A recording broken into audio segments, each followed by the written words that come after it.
After Hans Cristian Oersted's discovery of magnetism, due to electric current, scientists were led to look for the reciprocal effect that is to obtain electricity from magnetism.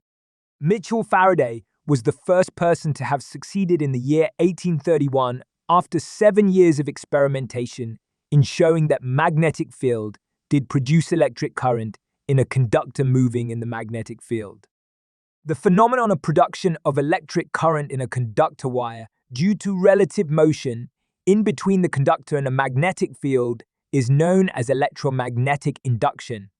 The current produced in the conductor is known as induced current, and the electromotive force developed in the conductor is known as induced EMF. In Faraday's experiment, he took a coil consisting of few turns connected to a galvanometer and a magnet. A galvanometer is a device which is used for detecting small magnitude of electric current.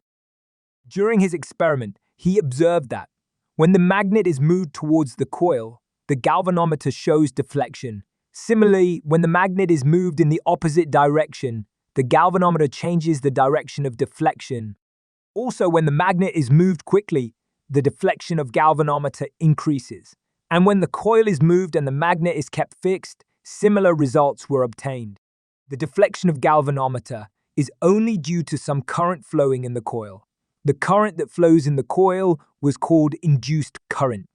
The EMF developed in the coil was called induced EMF. This phenomenon of evolution of electricity from magnetism was called electromagnetic induction. This much for today. Hope you liked the video. Thank you.